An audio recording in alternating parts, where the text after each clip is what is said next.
আসসালামু আলাইকুম। কেমন আছো শিক্ষার্থীরা? আজকে আমরা ইউনিট 14 লেসন 2 এটা নিয়ে আলোচনা করব। তো আমাদের এই যে 14 ইউনিট, এটা হচ্ছে মিথ অ্যান্ড লিটারেচার নিয়ে আলোচনার বিষয়, পৌরাণিক কাহিনী। তো আজকে দুইটা পৌরাণিক গল্প আমরা শুনবো। একটা হচ্ছে লেসন 2 আর একটা হচ্ছে lesson 4 Hercules. Lesson 2 Orpheus, lesson 4 Hercules. তো শুরুতেই অরফিয়াসের যে পৌরাণিক কাহিনী সেটা নিয়ে একটু গল্প আকারে বলার চেষ্টা করছি। অরফিয়াস গ্রিক একটা চরিত্র। পৃথিবীতে অনেক অনেক পৌরাণিক কাহিনী আছে, তার মধ্যে সবচেয়ে সমৃদ্ধ বলা হয় গ্রিক মিথোলজি বা গ্রিক মিথস বা গ্রিক পৌরাণিক কাহিনী।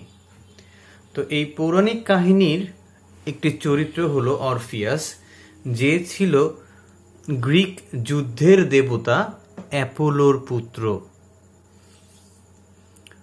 যেহেতু অ্যাপোলো নিজেই একজন গড ছিলেন, গ্রিক গড, আর তার পুত্র হওয়ার কারণে অরফিয়াস কিছু গুণ অটোমেটিক পেয়ে গিয়েছিলেন। তো অরফিয়াসের গুণ ছিল যে তিনি একটি বাদ্যযন্ত্র বাজাতে পারতেন, যার নাম হচ্ছে লায়া।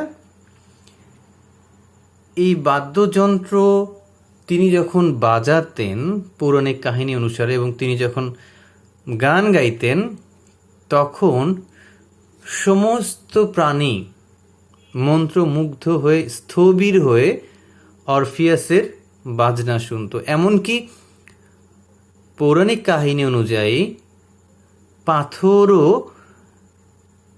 তার প্রাণ ফিরে পেত এই অরফিয়াসের সুরের মূর্ছনায়। পাথরও নাকি অরফিয়াসের মূর্ছনায় মোহিত হতো।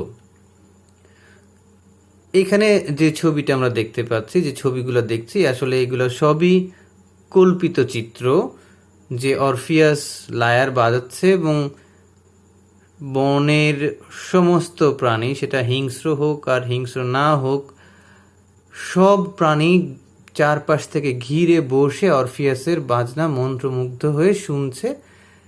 এটাই ছিল অরফিয়াসের সবচেয়ে বড় বৈশিষ্ট্য। তো এইবার চলে আসি অরফিয়াসের এই বইয়ের যে কাহিনীটা রয়েছে সেটা। এই কাহিনীতে দুটি চরিত্র প্রধান, অরফিয়াস এবং ইউরিডাইস। অরফিয়াস ছিল গ্রিক গড, যুদ্ধের দেবতা অ্যাপোলোর সন্তান। অ্যাপোলো পুত্র অরফিয়াস এবং সাগরের দেবী ইউরিডাইস। তো অরফিয়াস এবং ইউরিডাইসের পরিচয় হয়, তারা একে অপরের প্রেমে পড়ে এবং একটা সময় তারা বিবাহ বন্ধনে আবদ্ধ হয়ে সুখে শান্তিতে বসবাস করছিল।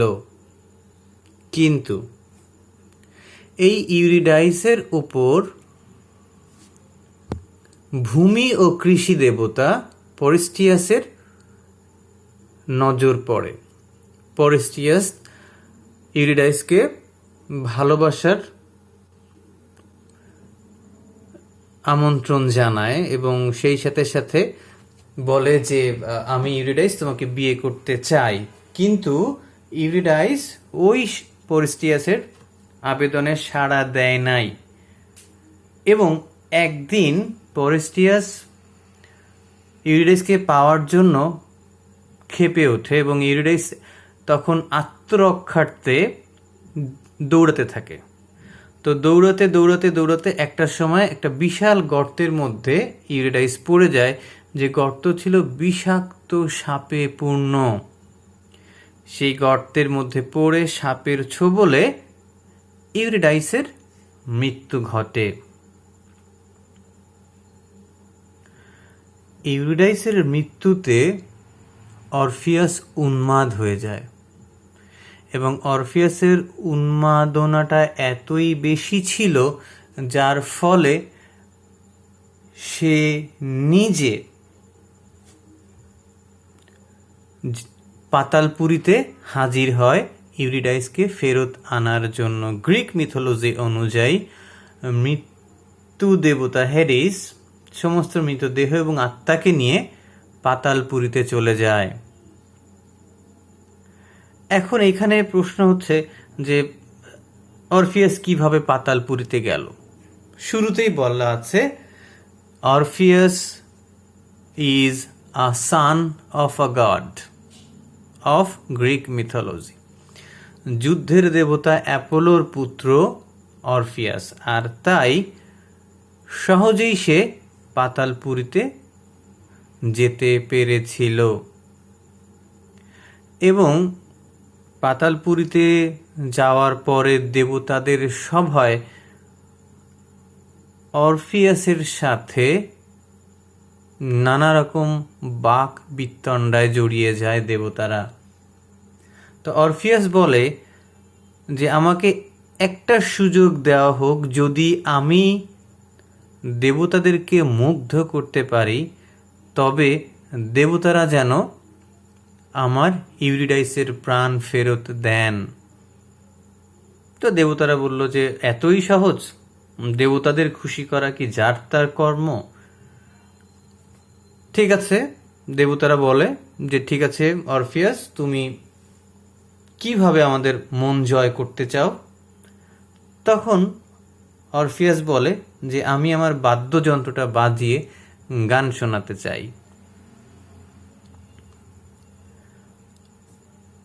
সভা বসে, সবার সামনের সারিতে বসে থাকে হ্যাডিস, মৃত্যুর দেবতা। অরফিয়াস তার লায়ার বাজিয়ে গান শুরু করে এবং একটানা অনেকক্ষণ ধরে সে তার সঙ্গীত পরিবেশন করে। তার বাজনার মূর্ছনায় সমস্ত দেবতারা মুগ্ধ হয়ে যায়। অবশেষে খুশি হয়ে মৃত্যুর দেবতা হেডিস বলে যে ঠিক আছে অরফিয়াস, আমরা সবাই খুশি হচ্ছি, আমি তোমাকে তোমার প্রিয়তমাকে ফেরত দিচ্ছি, ইউরিডাইসকে তুমি ফেরত পাবে, তবে একটি শর্ত আছে। অরফিয়াস বলল কি শর্ত?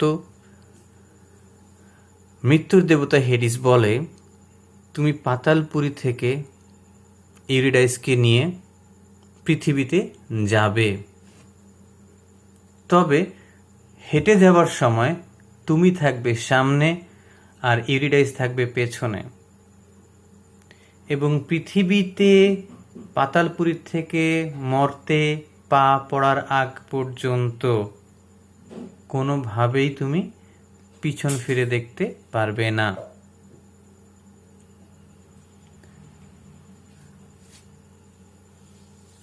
যদি মর্তে পা রাখার পূর্বে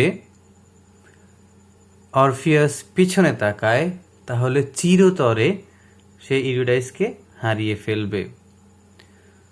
অরফিয়াস সেই শর্তে রাজি হয় যে ঠিক আছে, আমি পেছন ফিরে তাকাবো না। যে কথা সেই কাজ। অরফিয়াস তার স্ত্রী ইউরিডাইসের হাত ধরে ইউরিডাইসকে পেছনে রেখে পাতালপুরী থেকে রওনা দেয়। হাঁটতে হাঁটতে হাঁটতে হাঁটতে তারা প্রায় পৃথিবীর বুকে পা রাখবে এরকম অবস্থায় চলে আসে, এবং তখন সূর্য সবে উঠছে, সূর্যের আলো ফুটে উঠছে, এরকম একটা পরিবেশ তখন মর্তলোকে। তো হাঁটতে হাঁটতে হাঁটতে হাঁটতে অনেক ধরনের আবেগ অরফিয়াসের মনে কাজ করছিল, এবং যখন সে পৃথিবীতে পা রাখবে পাতালপুরী থেকে ফেরত এসে, তার পেছনেই রয়েছে ইউরিডাইস, আর অরফিয়াস ধৈর্য ধরে রাখতে পারল না। সে মনে করল যে পাতালপুরী থেকে অনেক দূরে চলে এসেছি, এই এখনই মর্তে পা দিব, আর 2 কদম গেলেই তো পৃথিবীর বুকে পা রাখতে পারছি, তাহলে এখন পিছনে ফিরে দেখতে অসুবিধা কি? এই চিন্তা করেই আবেগ তাড়িত হয়ে সে পেছনে ফিরে তাকায়। মর্তে পা রাখতে কিন্তু আর বড় জোর 1 কদম বা 2 কদম বাকি ছিল। অরফিয়াস এবং ইউরিডাইস সেই পুরনো দিনের মতো সুখে শান্তিতে বসবাস করতে পারত। কিন্তু যখনই মর্তলোকে পা রাখার আগ মুহূর্তে অরফিয়াস পেছনে ফিরে তাকায়, তখন হেডিস মৃত্যু দেবতা তার সমস্ত সৈন্যরা এসে চারপাশ থেকে ঘিরে ধরে অরফিয়াসের হাত থেকে ইউরিডাইসকে ছাড়িয়ে নিয়ে টেনে হিচড়ে পাতালপুরীর অচিন নগরে নিয়ে চলে যায়, যেখানে প্রবেশ কারো সাধ্য নেই। আর এই অধৈর্য হয়ে পেছনে ফিরে তাকানোর কারণেই অরফিয়াস চিরদিনের জন্য ইউরিডাইসকে হারিয়ে ফেলে।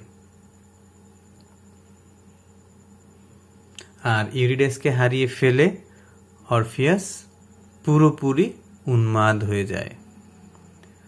পৌরাণিক কাহিনী অনুযায়ী এই যে অরফিয়াস এবং ইউরিডাইসের যে প্রেম এবং বিরহ এবং বিচ্ছেদ, সঙ্গীতের উপরে এর অনেক অনেক বড় প্রভাব রয়েছে। এটাই হচ্ছে অরফিয়াস নামক এক গ্রিক পৌরাণিক চরিত্রের গল্পটা আমরা শুনলাম। এর পরবর্তী অংশটা রয়েছে হারকিউলিস। তো নেক্সট লেকচারটা আমরা হারকিউলিসকে নিয়ে আলোচনা করব। ততক্ষণ পর্যন্ত আল্লাহ হাফেজ, সবাই ভালো থাকবে।